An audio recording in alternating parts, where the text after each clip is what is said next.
এখন সরকারি পার্টি, যার ফলে আপনার হয়তো একটা অ্যাসাইনমেন্ট আছে যে এই পার্টি নিয়ে নিউজ একটু ভালো করতে হবে, আলোচনায় নিয়ে আসতে হবে। এখন মিডিয়াগুলো ফোকাস দিচ্ছে, বিভিন্ন জায়গায় স্পেস তৈরি করে দিচ্ছে।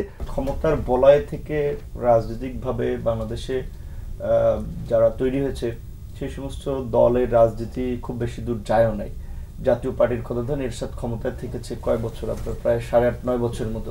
এরশাদ ক্ষমতায় থেকে একটা জাতীয় এই নাগরিক কমিটির, নাগরিক পার্টির মতোই আর একটা পার্টি বানিয়েছিল, জাতীয় পার্টি। তো সেই পার্টিতে সে সময় আপনি যদি দেখেন, বিএনপিরও মানে বিভিন্ন ভালো ভালো লোক যারা স্টাবলিশড সমাজে, তাদেরকে পিক করে নিয়েছিল, পিক অ্যান্ড চুজের মাধ্যমে, পয়সা দিয়ে, ক্ষমতা দিয়ে, এমপি বানিয়ে, মন্ত্রী বানিয়ে, এমনকি ছাত্র নেতাদেরকেও আপনার ডাকসু থেকে একেবারে মন্ত্রিসভায় নিয়ে আসছে। জিয়াউদ্দিন বাবলু ভাইটা ভাই যদি মারা গেছে আপনাদের মনে আসে। তো এখন এই জাতীয় নাগরিক পার্টি তো সরকারের পৃষ্ঠপোষকতায় গড়ে ওঠা একটা পার্টি। এখন সুসময়ে তাদের সাথে অনেক লোক ব্যবসা বাণিজ্যের ব্যাকআপের জন্য, পদ পদবীর জন্য সুবিধা নিতে অনেকে ভিড়ছে।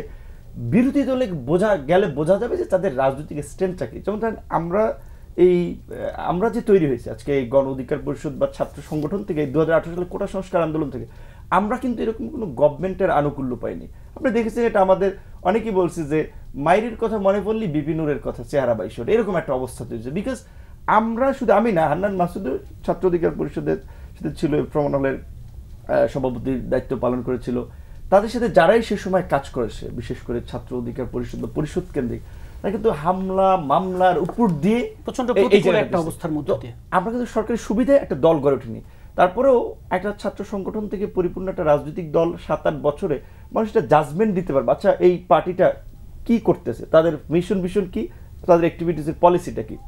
এখন গভর্নমেন্টে থাকার ফলে এই পার্টি সম্পর্কে এখন না, গভর্নমেন্ট যতদিন আছে ততদিন কমেন্ট করা মুশকিল। এখানে যদি হইতো যে ছাত্ররা যারা সরকারের বিভিন্ন জায়গায় প্রতিনিধিত্ব করছে, আর 2জন ছাত্র উপদেষ্টা আছে, তারা সরকার থেকে পদত্যাগ করে রাজপথে এবি পার্টি, গণ অধিকার কিংবা বিএনপি বা এরকম পলিটিক্যাল পার্টিগুলোর মতো সংগ্রাম করে, স্ট্রাগল করে রাজনীতি করতেছে, তাহলে তখন সেই পার্টিকে আপনি মূল্যায়ন করতে পারতেন। এখন সরকারি পার্টি, যার ফলে আপনার হয়তো একটা অ্যাসাইনমেন্ট আছে যে এই পার্টি নিয়ে নিউজ একটু ভালো করতে হবে, আলোচনায় নিয়ে আসতে হবে। এখন মিডিয়াগুলো ফোকাস দিচ্ছে, বিভিন্ন জায়গায় স্পেস তৈরি করে দিচ্ছে।